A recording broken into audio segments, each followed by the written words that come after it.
Hello दोस्तों, स्वागत है आप सभी का परवीन एजुकेशन चैनल पर। आज की इस वीडियो में हम बात करने वाले हैं पर्यावरण अध्ययन के बहुत ही इंपॉर्टेंट क्वेश्चंस को बारे में, जो आने वाली प्रतियोगी परीक्षाएं जैसे सी टेट टेट या मदर स्टेट टेट के लिए बहुत ही महत्वपूर्ण होगी। तो चलिए शुरू करते हैं। सबसे पहला क्वेश्चन आपकी स्क्रीन पर होगा। आपको बताना है विश्व पर्यावरण दिवस कब मनाया जाता है। इसके लिए ऑप्शन हैं 5 जून को, दिसंबर 1 को, या 14 नवंबर को, या 15 अगस्त को। सभी लोग आंसर करेंगे क्वेश्चन नंबर 1 के लिए। इसका सही आंसर होगा दोस्तों ऑप्शन नंबर ए, 5 जून को विश्व पर्यावरण दिवस मनाया जाता है। अगला क्वेश्चन आपकी स्क्रीन पर क्वेश्चन नंबर 2 है। आपको बताना है स्वस्थ पर्यावरण की दृष्टि से निम्नलिखित में से कौन सी एक सर्वाधिक उपयुक्त और उचित पद्धति है। आपको बताना सर्वाधिक उचित और उपयुक्त पद्धति। इसके लिए ऑप्शन है सूखी और गिरी हुई पत्तियों का किसी उद्यान या खुले स्थान पर दहन, बी पर्यावरण को साफ करने के लिए प्लास्टिक अपशिष्टों का दहन, सी घरेलू वाहित मल या सीवेज को निर्मुक्त करने से पहले उसका उपचार, या डी कृषि क्षेत्रों में रासायनिक उर्वरकों का प्रयोग। इसका सही आंसर होगा दोस्तों ऑप्शन नंबर सी, घरेलू वाहित मल सीवेज को निर्मुक्त करने से पहले उपचार। अगला क्वेश्चन आपकी स्क्रीन पर क्वेश्चन नंबर 3 है। आपको बताना है पर्यावरण अपकर्ष या इन्वायरमेंटल डिग्रेडेशन से क्या अभिप्राय है। इसके लिए ऑप्शन है मानवीय क्रियाकलापों से विपरीत परिवर्तन लाना, बी पर्यावरणीय गुणों का पूर्ण रूप से निम्नीकरण, सी पारिस्थितिकी विभिन्नता के परिणाम स्वरूप पारिस्थितिकी असंतुलन, या डी उपरोक्त सभी। इसका सही आंसर होगा दोस्तों ऑप्शन नंबर डी, पर्यावरण अपकर्ष से ये सभी अभिप्राय हैं। अगला क्वेश्चन आपकी स्क्रीन पर होगा क्वेश्चन नंबर 4। आपको बताना है पर्यावरण इन्वायरमेंट किससे बनता है। ए भू आकृतियों घटकों से, बी जीवीय घटकों से, सी अजैव घटकों से, या डी उपरोक्त सभी। इसका सही आंसर होगा दोस्तों ऑप्शन नंबर डी, उपरोक्त सभी।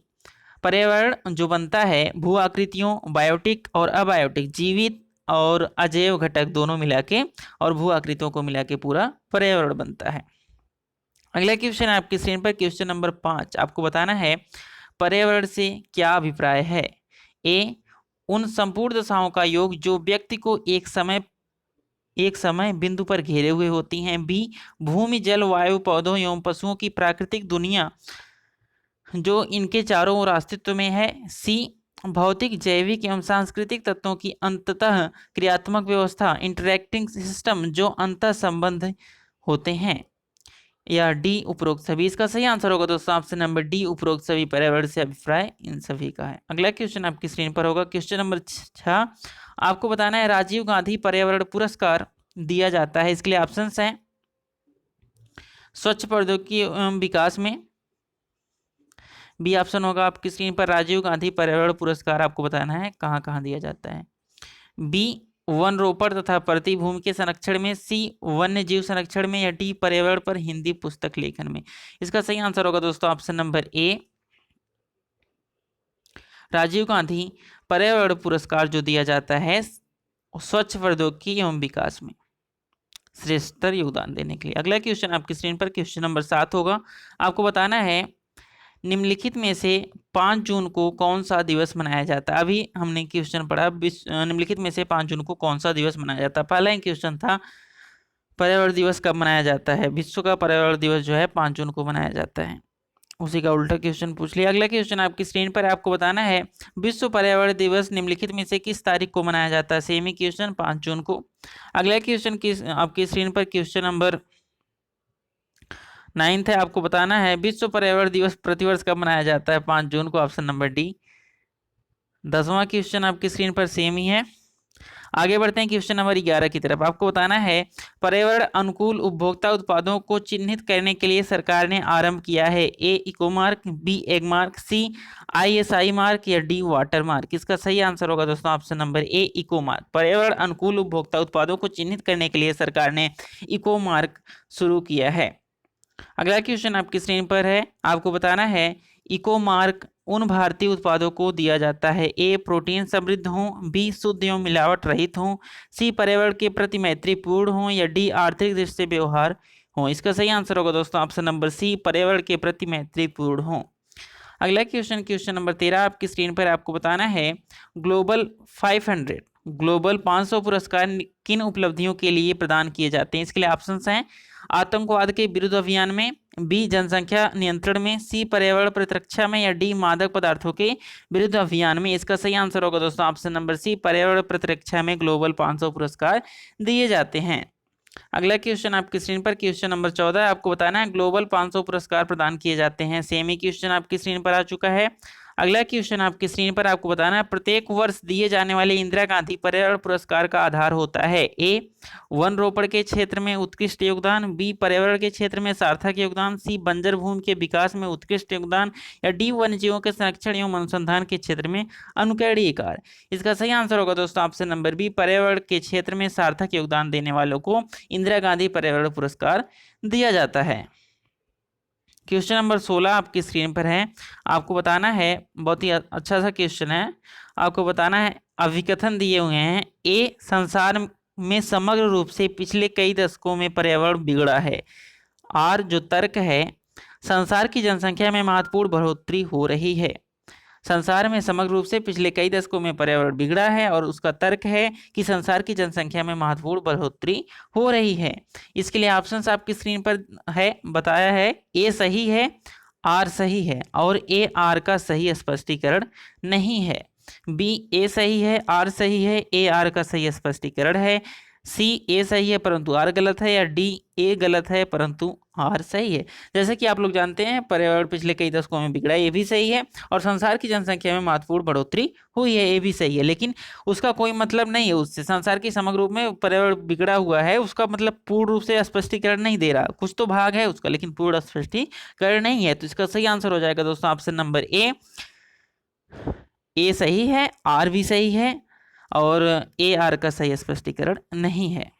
क्वेश्चन नंबर 17 आपकी स्क्रीन पर है। आपको बताना है, इसमें भी कथन है। ए है विश्व में पर्यावरण अवक्रम की गंभीर समस्या है। दूसरा इसका तर्क है या कारण है, इस समस्या का प्रमुख कारण है मिट्टी एवं वनों का अवक्रमण।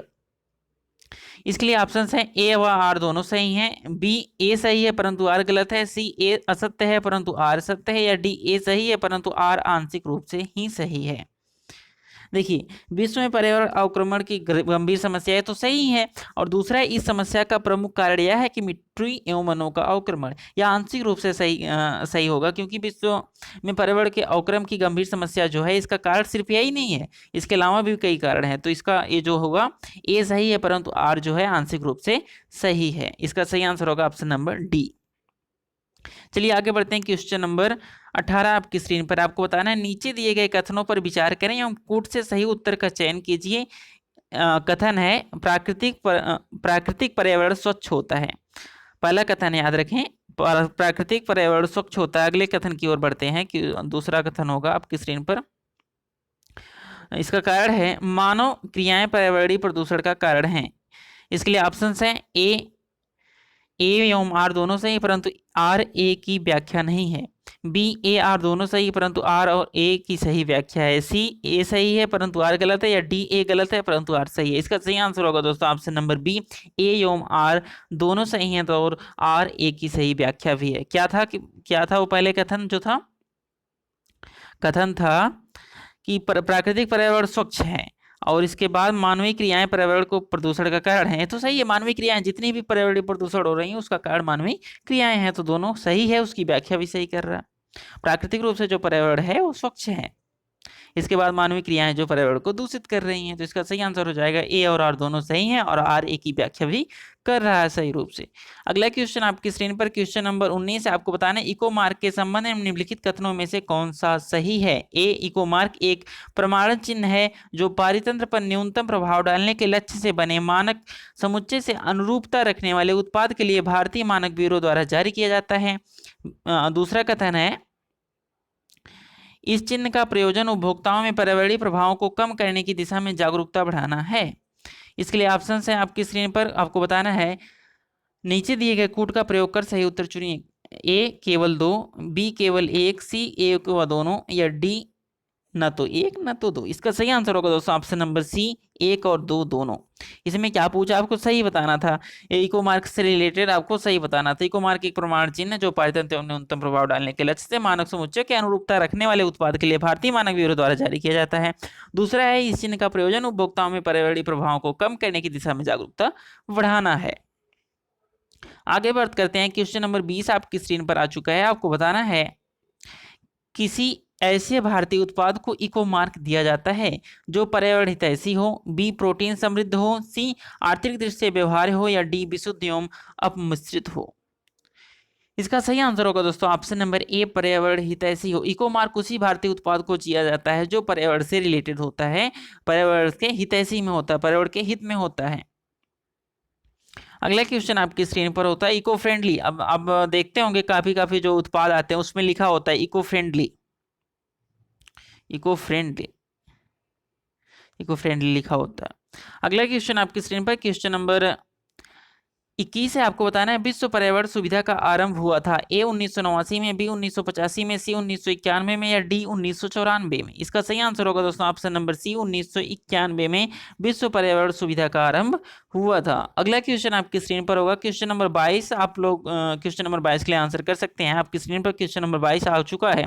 आपको बताना है भारत के पर्यावरण से जुड़े मुद्दों से संबंधित निम्नलिखित कथनों पर विचार कीजिए। पहले आप ये तीनों कथन चूज करिए, देखिए विचार करिए। पहला है मन्नार की खाड़ी जैवमंडल आरक्षित क्षेत्रों में से एक है। दूसरा कथन है गंगा कार्य योजना चरण 2 का विलयन राष्ट्रीय नदी संरचना योजना में हो गया। तीसरा कथन नई दिल्ली स्थित राष्ट्रीय प्राकृतिक इतिहास संग्रहालय पर्यावरण और संरक्षण से संबंधित और औपचारिक शिक्षा प्रदान करता है। इसके बाद आपकी स्क्रीन पर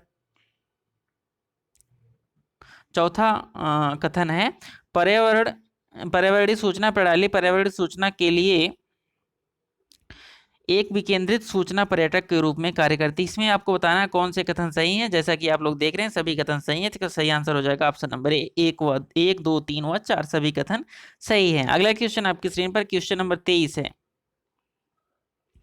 आपको बताना है निम्नलिखित में कथनों में से कौन सा एक प्राकृतिक विश्व और पर्यावरण के लिए रविन्द्रनाथ टैगोर के सरोकारों के बारे में सही नहीं है। आपको बताना कौन सा कथन सही नहीं है। इसके लिए ऑप्शंस हैं ए टैगोर की कहानियां और उपन्यास प्रकृति के लिए उनके सरोकार को प्रदर्शित करते हैं। दूसरा है सौंदर्यबोध के आधार पर प्रकृति को जैसा टैगोर ने पसंद किया वह अब विश्व के विकसित देशों में प्रमुख पर्यावरणीय सरोकारों में से नया एक बन गया है। सी है टैगोर की शिक्षा दृष्टि ने विद्यार्थियों के बीच पर्यावरणीय जागरूकता उत्पन्न करने की आवश्यकता पर बल दिया। या डी पर्यावरण के बारे में टैगोर का सरोकार व्यवहारिक एवं उपयोगितावादी विचारों से प्रेरित हुआ। सभी लोग क्वेश्चन नंबर 23 के लिए आंसर करेंगे। इसका सही आंसर होगा दोस्तों ऑप्शन नंबर डी, पर्यावरण के बारे में टैगोर का सरोकार व्यवहारिक एवं उपयोगितावादी विचारों से प्रेरित नहीं हुआ था। यही सही होगा। इसने पूछा था कौन सा गलत है, यही गलत होगा option number D. Question number 24 आपकी स्क्रीन पर आपको बताना है चिपको आंदोलन से रिलेटेड। आपकी स्क्रीन पर क्वेश्चन नंबर 24 है। इंट्रोडक्टरी एमसीक्यूज थे पर्यावरण अध्ययन के। इसके आगे आपको चैप्टर वाइज एमसीक्यू दिए जाएंगे। क्वेश्चन नंबर 24 आपकी स्क्रीन पर आपको बताना है वृक्षों की चिपको आंदोलन वृक्षों की कटाई रोकने हेतु एक पर्यावरणीय आंदोलन था। 2 चिपको आंदोलन ने पारिस्थितिकी और आर्थिक शोषण का प्रश्न उठाया। तीसरा कथन है चिपको आंदोलन अपनी विस्तृत कार्यसूची के रूप में मध्यवसनता के विरुद्ध आंदोलन है। या 4 चिपको आंदोलन ने यह मांग रखी कि स्थानीय समुदायों का उसके प्राकृतिक संसाधनों पर नियंत्रण होना चाहिए। इसके लिए आपको बताना है कोर्ट में आंसर करना है। ये जो चारों ऑप्शन दिख रहे हैं आपकी स्क्रीन पर, चारों जो कथन है ये सभी चिपको आंदोलन के कथन है। तो इसका सही आंसर हो जाएगा सभी, जो भी ऑप्शन सही होगा ऑप्शन नंबर डी होगा इसका सभी। क्वेश्चन नंबर 25 आपकी स्क्रीन पर जो कि इस वीडियो का लास्ट क्वेश्चन होने वाला है। सभी लोग आंसर करेंगे। आपको बताना है निम्न में से किसे चिपको आंदोलन का नेता माना जाता है या चिपको आंदोलन का प्रणेता माना जाता है। इसके लिए ऑप्शन है बाबा आमटे, बी मेथा पाटकर, सी सुंदरलाल बहुगुणा, या डी किरण बेदी। सभी लोग आंसर करेंगे क्वेश्चन नंबर 25 के लिए। आपकी स्क्रीन पर आंसर भी दिख रहा है। उत्तर इसका जो होगा सी होगा, सुंदरलाल बहुगुणा। चिपको आंदोलन के नेता सुंदरलाल बहुगुणा माने जाते हैं। ऐसी वीडियोज पाने के लिए पर्यावरण अध्ययन के बहुत ही इंपॉर्टेंट क्वेश्चंस आपके स्क्रीन पर हो जाएंगे। तो ऐसी वीडियोज पाने के लिए चैनल को सब्सक्राइब कर लीजिए और साथ में बेल आइकन को दबा दीजिए और अच्छा लगे तो ज़्यादा से ज़्यादा लोगों तक शेयर कर दीजिए। Thank you guys.